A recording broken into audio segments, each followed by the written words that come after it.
వాళ్ళందరికీ అలాగే నన్ను ఆహ్వానించిన కాపు కమిటీ సభ్యులందరికీ ముఖ్యంగా పవన్ పంతం గారికి నా హృదయపూర్వక ధన్యవాదాలు తెలియజేశాను. పవన్ కళ్యాణ్ గారు ఇచ్చిన పిలుపుతోటి 2024 ఎన్నికల్లో కాపులు పెద్దన్న పాత్ర వహించాలి అని ఏదైతే పవన్ కళ్యాణ్ గారు కోరుకున్నారో అదే విధంగా రాష్ట్రంలో కాపులందరూ 90% ఎన్డీఏ కూటమికి నిలబడి అడ్డంగా నిలబడి ఆంధ్ర రాష్ట్రంలో ఈ రోజు ప్రభుత్వాన్ని స్థాపించేలా చేసిన ప్రతి కాపు బిడ్డకి శిరస్సు వంచి పాదాభివందనం చేస్తున్నాను.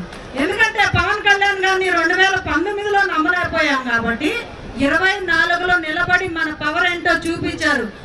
ఏ క్యాలిక్యులేషన్ చూసుకున్నా, ఎలాంటి రిజల్ట్ లో ఏ అనాలిసిస్ చూసుకున్నా, ఎక్కడ చూసుకున్నా, ఏ నియోజకవర్గం చూసుకున్నా కాపు కమ్యూనిటీ నుంచి 90% ఓటు ట్రాన్స్ఫర్ అయిన మాట వాస్తవం. సో ఈ ఘనత దక్కాల్సింది ఒక మన పెద్ద కమ్యూనిటీ అయినా కాపుకు మాత్రమే చెందింది. ఎందుకంటే కులాలకి మతాలకి అతీతంగా రాజకీయం చేసిన ఏకైక నాయకుడు పవన్ కళ్యాణ్ గారు మాత్రమే ఉన్నారు. ఎటువంటి స్వార్థం లేకుండా తక్కువ సీట్లు తీసుకొని కూడా రాష్ట్రాన్ని ఒక సుభిక్షంగా ఉంచాలి, జగన్మోహన్ రెడ్డిని ఈ రాష్ట్రం నుంచి తప్పించాలి ప్రభుత్వం నుంచి అనుకున్నారు.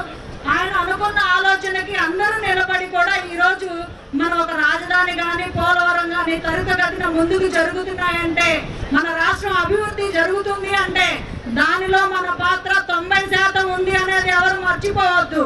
ఇప్పుడు ఆంధ్ర రాష్ట్రంలో ఉంది మన ప్రభుత్వం కాబట్టి ప్రతి ఒక్కళ్ళు మనం గ్రామ స్థాయిలో మన గ్రామాల్ని, వార్డు స్థాయిలో మన వార్డుల్ని, జిల్లా స్థాయిలో మన జిల్లాల్ని, మండల స్థాయిలో మన మండలాన్ని, ముఖ్యంగా మన రాష్ట్రాన్ని అభివృద్ధి చేసుకోవడానికి కూడా ఏ రకంగా ఓట్లేసి మీరు ప్రధాన భూమిక తీసుకున్నారో అలాగే డెవలప్మెంట్ యాక్టివిటీస్ లో కూడా అలాగే ప్రధాన భూమిక వహించాలి.